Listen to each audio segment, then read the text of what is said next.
Boa noite a todas as pessoas aqui presentes, mais um dia de seminário aberto do Instituto Langage.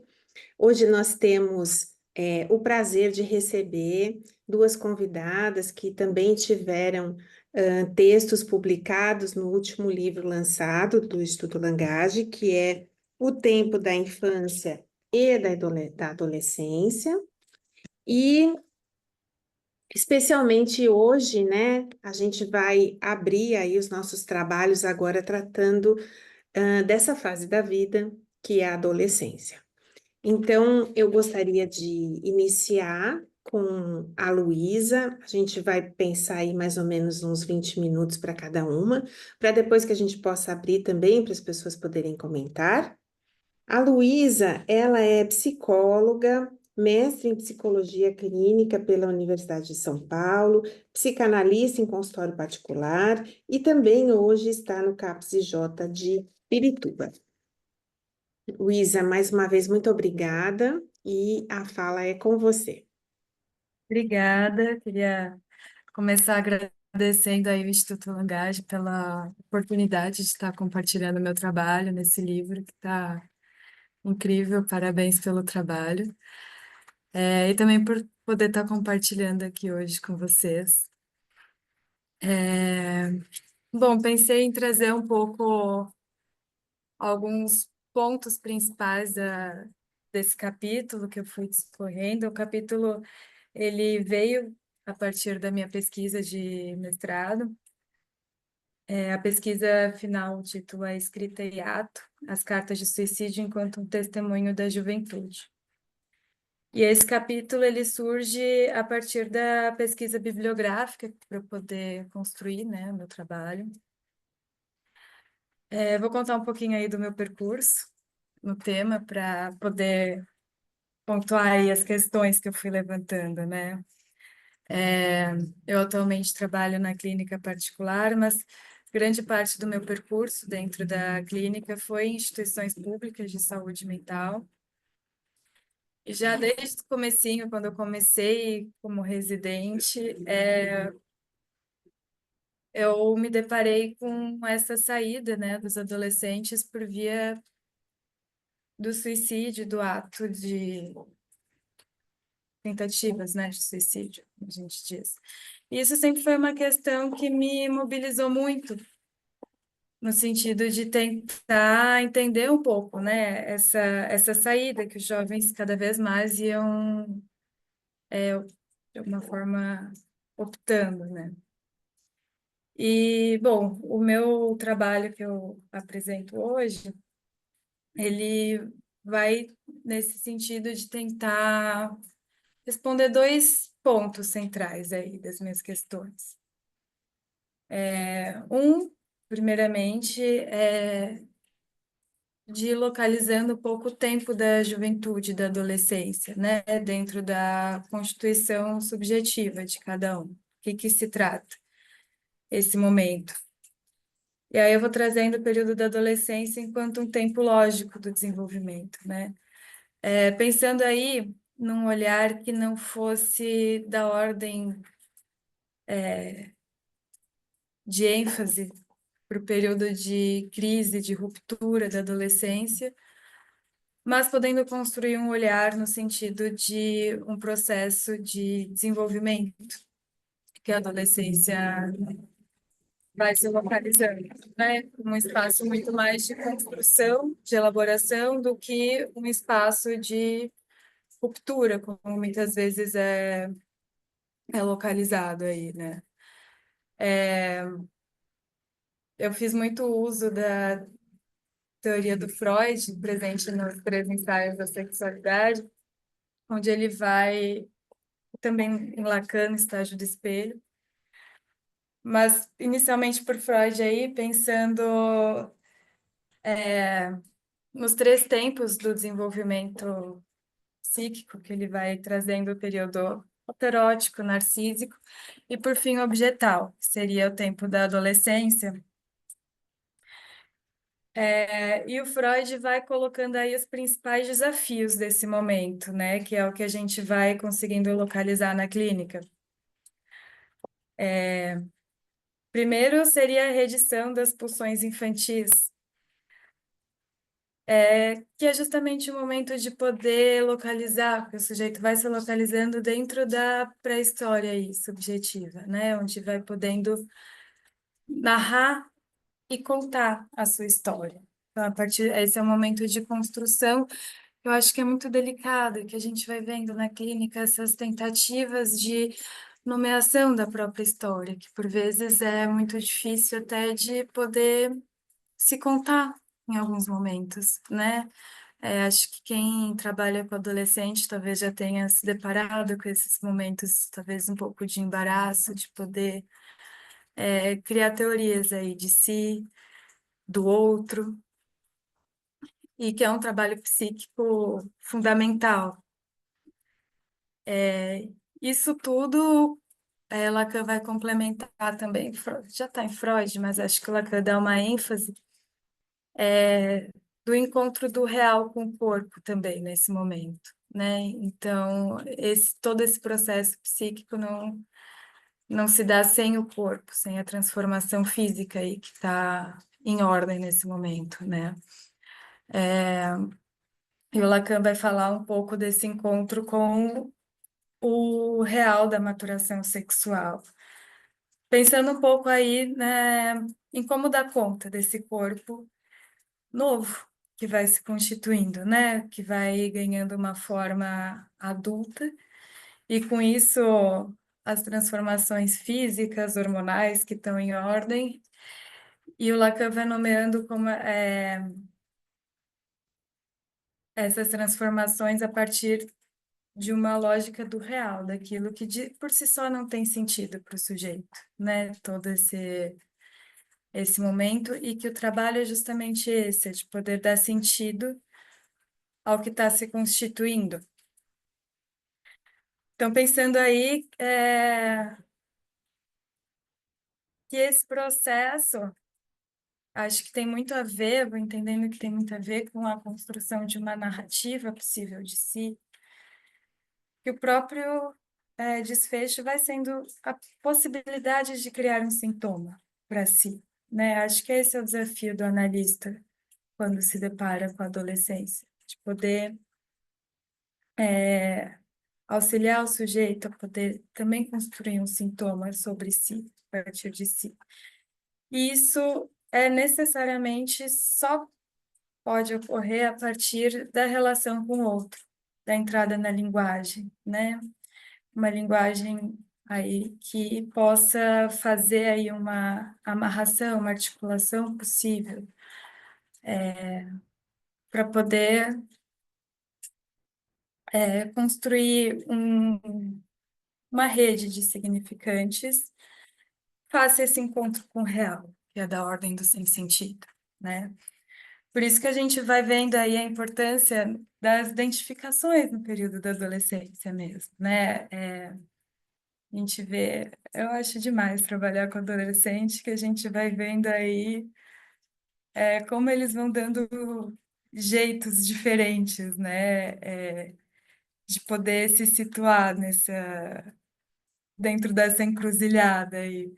E muito a partir da possibilidade de poder produzir aí seus ideais. Acho que muito coletados aí a partir da experiência da cultura, mas que necessariamente precisa de uma oferta, né, de significantes aí, de suporte do outro para que seja construído.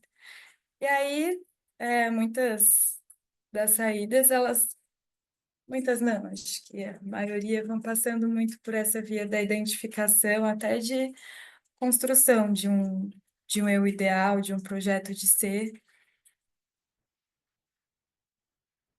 e que acho que esse é um ponto muito importante para o meu trabalho, que é a necessidade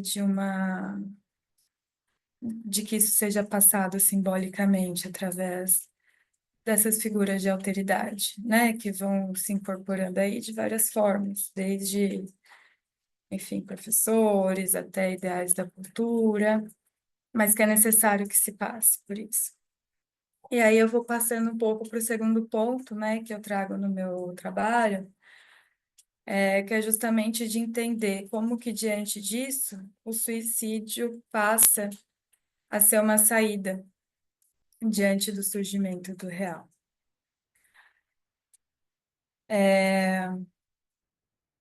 Ao longo enfim, da minha pesquisa, do meu trabalho na clínica, eu fui localizando aí esses momentos de impasse, onde essas ofertas aí simbólicas, ideais, não eram possíveis. De promover uma costura mesmo, né, para esse encontro com o real que se trata aí a juventude. E aí é quando esse outro falha, né, cai, e a gente vai tendo também uma ruptura, uma dificuldade de poder fazer uma ligação possível, né, para se constituir também. E poder se incluir numa narrativa, numa estrutura de linguagem. Então, justamente,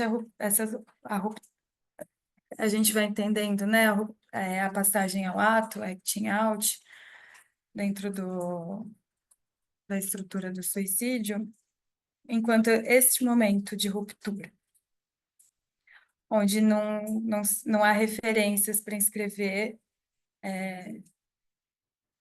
o real dentro dessa ordem simbólica. E aí acho que é um ponto bem importante de diferenciação para a gente entender também as diferenças aí do ato na clínica. O Lacan vai nos ajudar muito no seminário 10, quando ele faz uma diferenciação entre o acting out e a passagem ao ato. Acho que esse é um ponto muito importante para a gente poder estar atento também. O exemplo que o Lacan usa, que é um exemplo clássico, mas acho que ilustra muito bem, é o caso da jovem homossexual, descrito por Freud. Não sei se todos conhecem, vou dar uma passada para poder ilustrar um pouco. É o caso de uma jovem que, a partir aí de conflitos com o pai, com o nascimento de um irmão mais novo, ela vai tentando acionar esse pai de alguma forma, uma sociedade burguesa, conservadora, né, da época. E ela se envolve com uma moça mais velha que tinha enfim, mal falada na sociedade, justamente por estabelecer aí relações com outras mulheres. E é curioso porque ela vai fazendo arranjos, teoricamente, não era para ninguém saber, estava fazendo uma coisa meio escondida ali. Mas ela vai fazendo arranjos justamente para que o pai a visse com essa moça, né? Ela sai, um dia tem uma cena que ela sai com a moça às escondidas para ter um encontro, mas curiosamente o horário e o local do encontro era numa plataforma de trem, no horário que o pai pegava o trem para trabalhar. E aí ela cruza com o pai, enquanto ela está nesse encontro, e o pai lança um olhar de reprovação para ela. Nesse momento, ela faz uma passagem ao ato e se atira pela estrutura ali da mureta do trem. E aí o Lacan vai falando que justamente toda essa montagem que ela faz, né, para acionar o pai de alguma forma, de se encontrar com uma moça que não era bem vista, esse arranjo, né, para sem querer se encontrarem ali, o Lacan vai nomeando como passagem ao ato, que é justamente uma demanda aí. Acho que a partir do que eu estava falando, uma demanda de uma oferta simbólica aí, por parte desse pai. Mas no momento em que o pai, de fato, as encontra e lança o olhar de reprovação, esse é o momento da passagem ao ato, que é o que o Lacan vai falando aí, que é a queda do outro, onde ela não consegue mais se localizar no lugar do outro. E e não há mais uma demanda possível. E aí é quando ela faz a passagem ao ato. Eu acho que esse exemplo é muito esclarecedor, me ajudou muito assim, a entender um pouco essa teoria do Lacan, e acho que é de extrema importância para a gente na clínica, né, de poder localizar o ato quando a gente se depara com jovens, e de poder, de alguma forma, acho que a clínica na adolescência tem esse diferencial, né, da clínica com adultos, por exemplo, em que a postura do analista ela é outra, né? Acho que não, a gente muitas vezes é convocado a sair desse lugar mais, não sei se é um bom termo, mas mais impessoal ali da análise e ser convocado a poder se colocar de fato como um outro que pode ofertar uma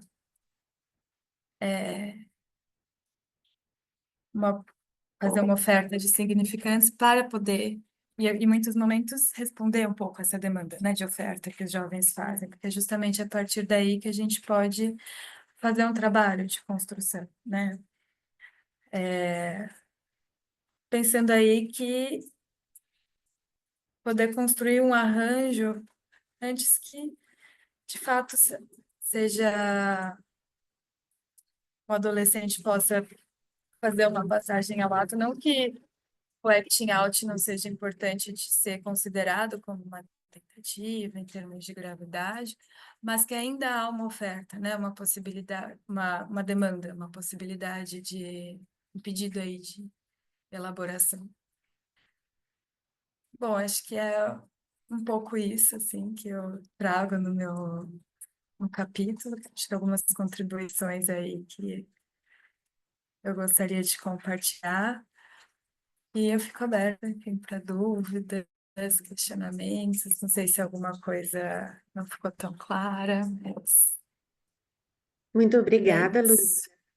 A gente vai abrir para os comentários, ao final, mas se alguém já quiser escrever alguma coisa no chat, para não perder aí o fio da meada, o assunto, né? Então, agora eu passo a palavra à Letícia Lanz, que é psicanalista, pensadora, poeta, mestre em ciências sociais e sociologia, especialista em gênero e sexualidade, nossa companheira aqui do Instituto Langage, como pensadora, né? E sempre nos ajuda a, a trazer novas questões. Letícia. Obrigado, André. Obrigado, Instituto, por ter incluído, né, esse capítulo num trabalho voltado para a infância e para a adolescência. Quando eu peguei o livro, eu me senti muito prestigiado. Porque um tema permeia todas as discussões que nós podemos ter a respeito do ser humano. E, apesar de ser um tema tão presente, tão próximo de nós, tão nós, né, ele se perde no emaranhado de questões que eu tentei ali, naquele capítulo, esboçar, chamando muitos corpos em um só. Então, eu vou fazer a mesma ideia, né? Repassar o artigo, de um tema bastante complexo e tomando aqueles pontos tais que eu amo, né? Primeira coisa que eu acho importante, inclusive na aplicação clínica com a criança, adolescente, adulto, velho, é a gente saber de que corpo nós estamos falando quando falamos de corpo. Porque a ideia geral que nós fazemos de corpo é de um objeto real, concreto, um espaço material que define a própria existência. A gente tem o corpo como um território perfeitamente demarcado, delimitado, aonde a gente existe e reside. Nosso endereço, né? É o nosso.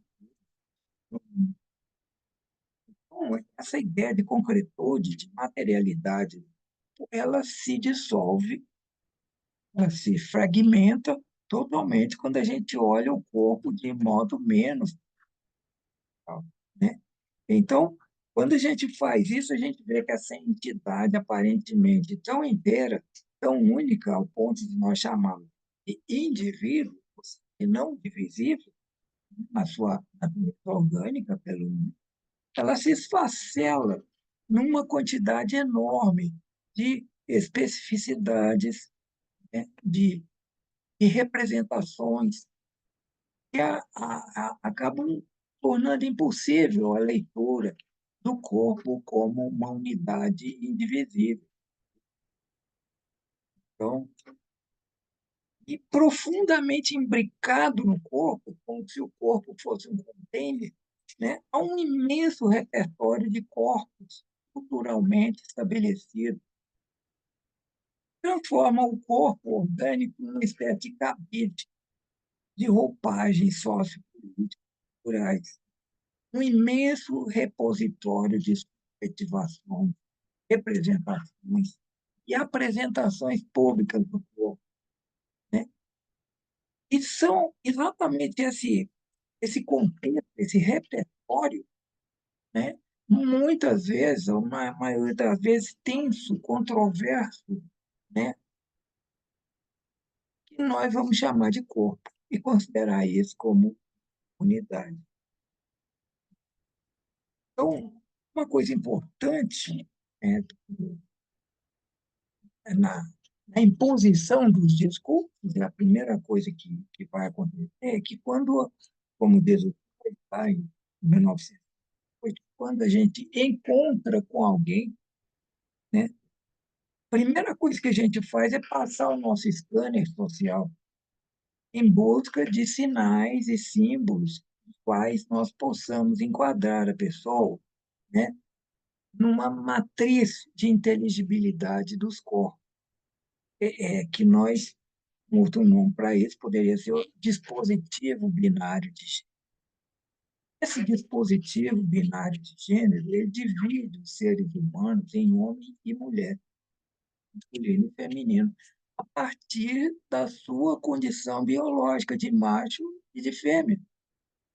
E no momento em que incorpora essa produção da natureza, em cima disso, ele estabelece normas de conduta que deverão ser rigidamente observadas na vida de cada pessoa, dentro daquela sociedade, daquela época. Através do dispositivo binário de gênero, né, todos os corpos naturais, machos e de fêmeas, com suas infinitas especificidades e variações, passam a ser genericamente classificados como homem e como mulher, né? Única e exclusivamente em função do pênis, a vulva ou a vulva. Cada pessoa apresenta uma. É óbvio que só é possível fazer tal generalização, classificando alguém como homem ou como mulher, através da repressão, do confisco e até mesmo, né, da eliminação da singularidade de cada pessoa. Eu penso que, inclusive, esse conflito vai estar extremamente presente dentro da adolescência. Talvez seja o momento em que esses mecanismos vão atuar de maneira mais aguda, né? Nesse encontro entre que a Luísa falou, entre o real, né, e o simbólico, o universo imaginário e choque, constituída pelas características naturais próprias de cada indivíduo. A singularidade diferencia, distingue, realça e destaca o que há de mais natural em cada corpo, independentemente de ser um corpo de macho ou um corpo de fêmea. E aqui eu reforço muito, eu nunca digo corpo de homem ou corpo de mulher, porque aí eu entro no discurso.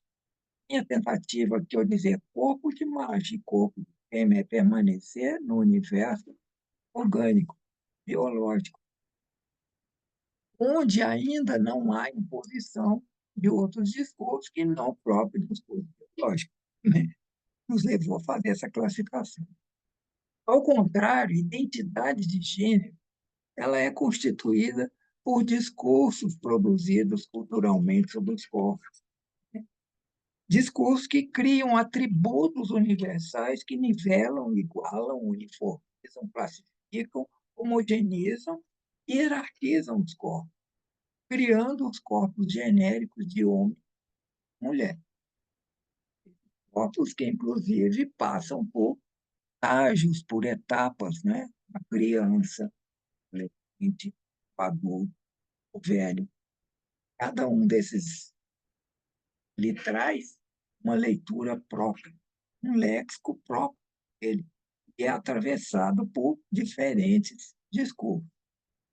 Bom, identidade, nesse sentido que eu estou trazendo, é a antítese da singularidade. Porque a identidade é uma outra simplificação de singularidades que são arbitrariamente agrupadas por mera imposição e conveniência sociopolítica e econômica. E conveniências essas que são, na maioria das vezes, abonadas e protegidas pela capa de suposta verdade, sim. Em síntese, a identidade de gênero elimina a singularidade dos corpos culturais mediante a imposição de discurso uniforme, homogeneizador, comportamento social a esses mesmos. A sociedade parte do discurso oportunista e equivocado de que gênero é homem e mulher apenas um registro já contido no sexo biológico, ou seja, macho, fêmea, já vêm registrados de fábrica como homem e mulher. E evidentemente que não se trata de que a sociedade espera que as pessoas ajam de acordo com as normas que ela criou, o homem com a mulher, como se essas normas já viessem de fábrica, introjetadas pelo sujeito. Na prática, porém, a Luísa disse anteriormente, o que vai funcionar é a identificação das pessoas entre os modelos de homem e de mulher que são estabelecidos, que são oferecidos pela sociedade. E, em vez de ser um atributo herdado geneticamente, a de gênero é resultado da identificação de cada indivíduo com os modelos, homem e de mulher, que são oferecidos a ele naquela sociedade, uma determinada época, porque também esses modelos variam. É verdade que, longe de ser uma entidade consciente que se autodenomina e se autodetermina, né? E muito interessante você ver pessoas hoje defendendo liberdade. Não existe sociedade sem, com liberdade. Liberdade é sinônimo de repressão. E o corpo, ele é o objeto da repressão. O corpo que chamamos de corpo é esse container, essa multiplicidade de discursos incessantemente o atravessam e o transformam em conjunto de textos sociais, políticos, culturais, econômicos, que são construídos e a partir dos quais todos eles são lidos da mesma forma como leem outros na sociedade. Os discursos sobre o corpo não são também reflexo de um corpo pré-estabelecido. Outra é muito importante a gente olhar como se esses discursos culturalmente produzidos se baseassem num corpo pré-existente. Não. Os discursos são modelos imaginários de como deve ser, de como ele deve funcionar. Você vê, o conflito, a relação que a sociedade propõe a elas de ser, em termos de estética. Falar apenas do afeto. Fala não é o corpo, e é. Há uma diferença radical entre o corpo-discurso e o corpo-realidade. O corpo que se é muito diferente do corpo. corpo que se é um produto orgânico funcional da natureza, que vem ao mundo sem qualquer especificação ou propósito sociopolítico. Cultural. É esse corpo que, justamente sequestrado pela sociedade, e através de um processo de reificação, ou seja, de coisificação, ele vai se tornando real, de uma maneira que gênero é um discurso repetido à exaustão. É na medida em que se repete para a criança o que é ser homem, o que é ser mulher, que ela aprende a ser homem, a ser mulher, como naquela frase clássica, né, da Simone de Beauvoir. Ninguém nasce mulher, aprende a ser. Uma vez que o indivíduo incorpora os discursos sobre o corpo, deixa inteiramente de existir essa coisa de o nu, pois seu corpo natural estará para sempre revestido e permeado de linguagens e de cor, fazem do corpo um ator pronto a viver os diversos personagens que lhe são impostos. O corpo é sempre um texto dentro de um contexto. O que eu quero dizer isso? O corpo do adolescente não é o corpo do. Quando eu me refiro ao corpo do doente, é muito diferente do que o corpo da pessoa com saúde. Texto sobre o corpo nunca é um texto único, uniforme, coerente, mas um texto múltiplo que está repleto de tensões, repleto de conflitos, de inconsistências, de vazios, de apagamentos, falas ocultas, de sentidos interditados. Eu acho que é aqui que nós podemos chegar naquela fase importante, onde é que esse corpo está, que a psicanálise nasceu a partir do corpo, Érica. Freud percebeu a existência de um corpo sem corpo, que se impunha sobre o corpo orgânico, corpóreo, dando à conclusão de que a histeria não tem seus sintomas originados na realidade biológica do corpo, um sofrimento causado pelas interações do indivíduo com outros indivíduos, a partir dos papéis sociais que lhes foram determinados pelas exigências da vida em sociedade. Psicanálise, o corpo é o lugar de inscrição desse determinismo discursivo, sociopolítico, moral. E, naturalmente, dos conflitos que surgem, as exigências da vida em sociedade com o desejo do indivíduo, a manifestação daquele sujeito que não pode ser domado. Esse país. A interação resulta no conflito do psíquico, somático, psíquico com o social, do somático com o social, do psíquico com o político, analítico, por causa desse ele é o domínio por excelência do consciente, que bem poderíamos chamar de o habitat de todos os corpos discursivos normativos que se impõem sobre o corpo psicológico. Na visão de Lacan, o corpo é um efeito da linguagem, ou seja, uma produção discursiva. Ao incidir sobre o corpo natural, a linguagem, ou seja, o simbólico, desnaturaliza, modifica o corpo, criando corpos discursivos que estão muito distantes do corpo. Todos os corpos contidos no corpo container, no corpo natural, que no fundo não passa de uma descrição cultural do que é natural, né? São corpos produzidos pela linguagem, pela palavra, do discurso.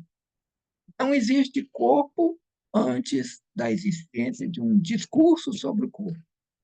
Tanto o corpo é uma produção discursiva sobre o que é o corpo, como são produções discursivas todos os corpos povoam, contêm.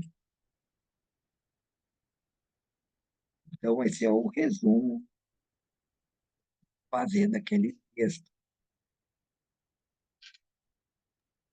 Obrigada, Letícia. Bom, eu agora quero convidar todos para abrir o microfone, fazer um comentário ou escrever no chat. Quem tiver uma pergunta, quem tiver uma dúvida.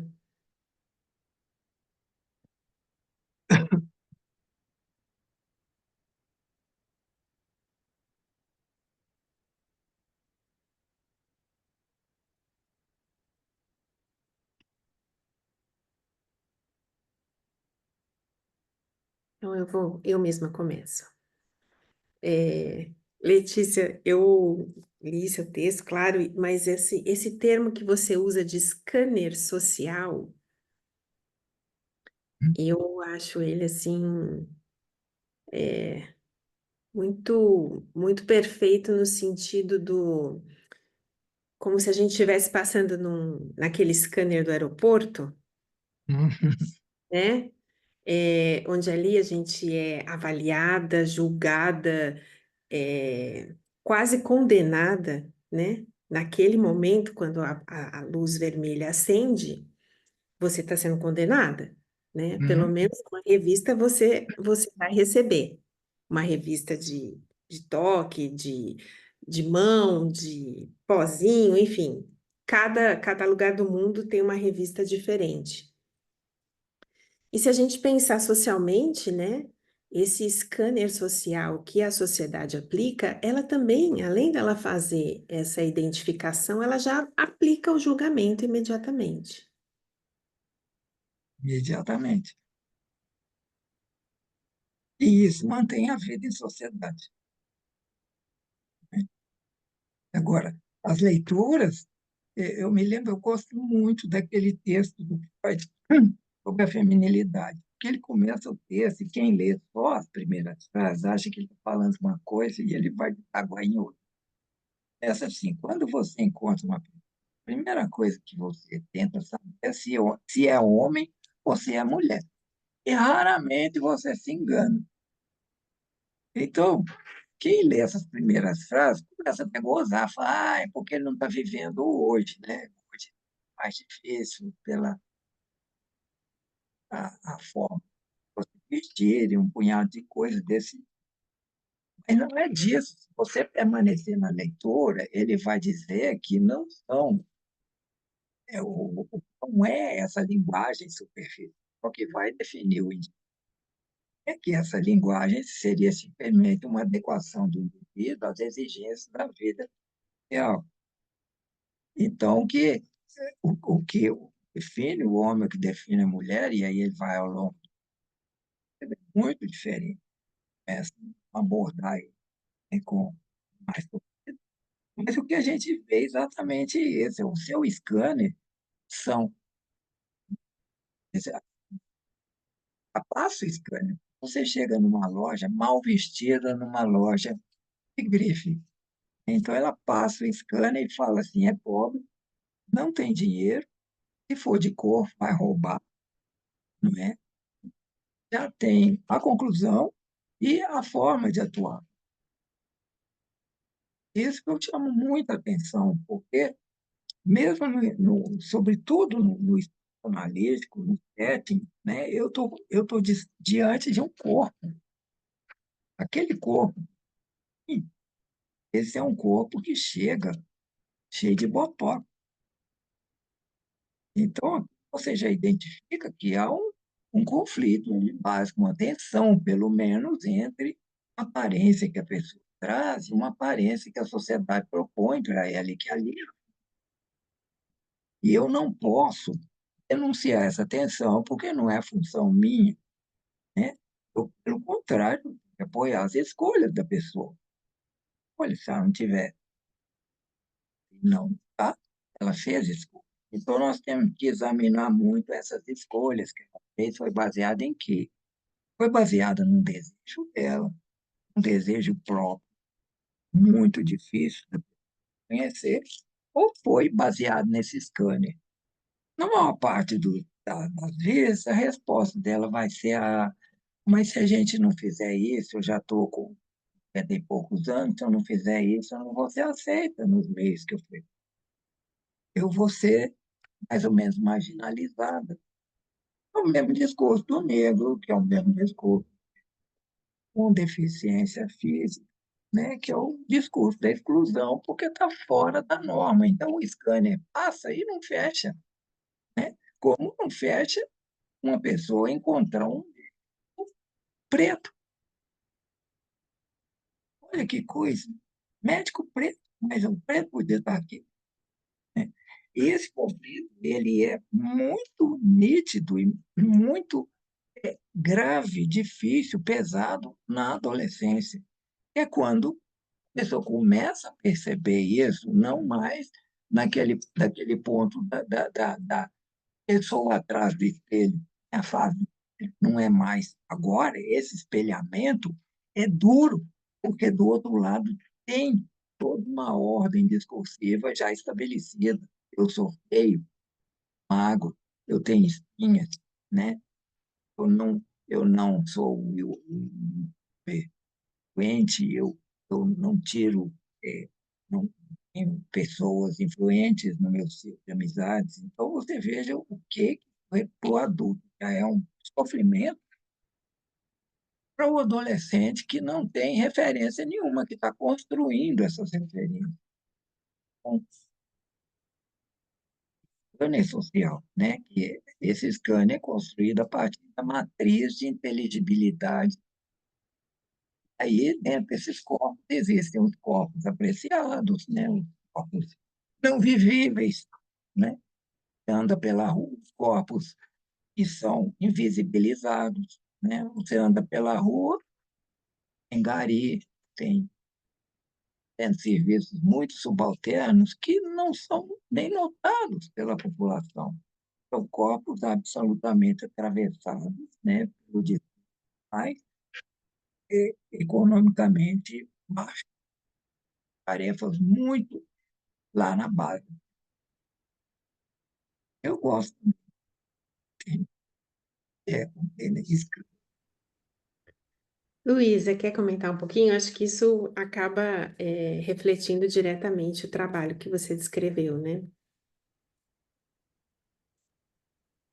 Sim, eu estava ouvindo a apresentação da Letícia e estava pensando muito nisso, né? Foi uma escolha muito boa as duas aí juntas, que eu acho que de alguma forma complementa, né? E fiquei pensando, até queria escutar um pouco a Letícia, do que ela acha, mas pensando um pouco nas duas apresentações aqui que a gente foi expondo, fiquei pensando nessa questão da adolescência, né, da construção de uma imagem de si, o quanto que talvez esse scanner, ele é necessário que se passe com ele para que depois possa também ser construído e criado algo, né? Não sei se queria eu escutar um pouco, né, Letícia, no sentido que eu fui pensando aí de que é importante que se atravesse algo aí desses processos discursivos para que depois possa retomar e construir algo, desconstruir algo a partir disso que foi coletado. Não sei, foi algo que me passou aí, não sei que se... Acho que eu te entendo. Aqui, enquanto você traz uma necessidade, quem sabe essa imagem surge, independentemente de como ela seja. Depois ela possa vir ser, inclusive, objeto de crítica, objeto de mudança, né? Tem que ter consciência disso, tudo que a gente está falando, né? E recompor-se diante desse universo, né? Ele vai ter que... Agora, sabe qual que é a minha dificuldade? É imaginar, pensar na imagem que eles estão ajudando, estimulando esse jovem a construir. Porque Uhum. não nós vemos aí uma criança que participa de uma família, vamos dizer, assim, uma família cujos valores são basicamente valores antissociais, são valores sociopáticos mesmo, né? De exclusão das pessoas, de, de não aceitação das diferenças, né? Relativas à cor, à idade, a padrão socioeconômico. Então, eu tenho visto essas crianças serem criadas dentro dessa imagem. Inclusive, dentro do contexto social, tem uma valoração alta, porque são pessoas de posses, têm dinheiro, então está mais localizado, melhor localizado que o outro que não tem.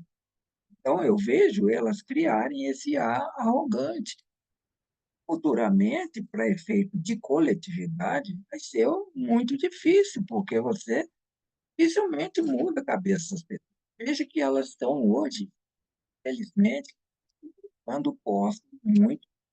Você pega um Elon Musk, por exemplo, parece uma criança que, né, na fase narcísica primária ali, né, pelo não mexam com o meu brinquedo, aquela coisa. Agora, é, esse cara é dono de uma fortuna, de muito dinheiro, ele pode influir na sociedade, ele tem mecanismos para fazer a cabeça das pessoas. Então, me preocupa, sabe, essa imagem que está sendo passada. Da mesma forma como esse cara está sendo estabelecido como ídolo na construção da imagem, tem a questão do que ídolo oferecido a ele, né? Eu não digo que em outras épocas também não aconteceu, mas hoje é muito fácil de acontecer porque as redes sociais, né? Então, antigamente era mais difícil que essas referências distantes aparecessem, e as comunidades mais fechadas, elas mantinham uma certa idolatria reconstruída, né? Então, era o vigário, o médico, feito, a não ser pessoas maravilhosas, mas eram referentes para as crianças. Hoje, pega o YouTube, abre o YouTube, né? Tem formadores de. Eu ando muito preocupado com isso. Os meus netos, é que eles estão, modelos de identificação estão sendo oferecidos. E isso é um problema no futuro. Problema no futuro para eles, porque também, se o modelo muito acima do que ele pode alcançar, esse é outro problema que eu vi, muito típico do neoliberalismo. Oferece um modelo muito alto, ele não dá conta. Depois ele vai sofrer, ele vai. Fica isso aqui. É isso que, né, que trabalho difícil, trabalho que não é feito, um trabalho que as famílias hoje não têm tempo de fazer, que a escola relega, porque também não tem qual dado para isso. As dinâmicas dos conflitos são tão grandes que eu não sei nem por onde começar. Assisto, espero, quem sabe, com esse caminho. Essa é a sua experiência também, né? Como profissional, trabalhando com adolescente, aí mais ou menos. E Opa, Letícia, eu perdi eu o finalzinho da sua perguntei pergunta. para você se a Passou sua uma moto experiência, aqui. se a sua experiência ao trabalhar com adolescentes também passa por esse óculo. E você observa isso também nos adolescentes. Sim, acho que tem pano para manga, né, essa discussão, porque é, a gente vai vendo aí hoje uma oferta tão grande, né, de possibilidades que, de fato, até muitas vezes aniquilador até, né, para esses jovens conseguirem se localizar, né, ainda mais essa coisa aí que você mencionou da internet, acho que é muito importante, né, quando a gente vai pensar na escuta contemporânea aí hoje com os adolescentes, porque de fato, né, a imagem ela passa a ser muito concreta, né, do ideal. E de fato inalcançável aí, né? E acho que Então, isso também é aniquilador. cada vez mais. Não tem espaço para criação também. É. Enfim, Temos é um debate. elogios aqui no Oi? chat.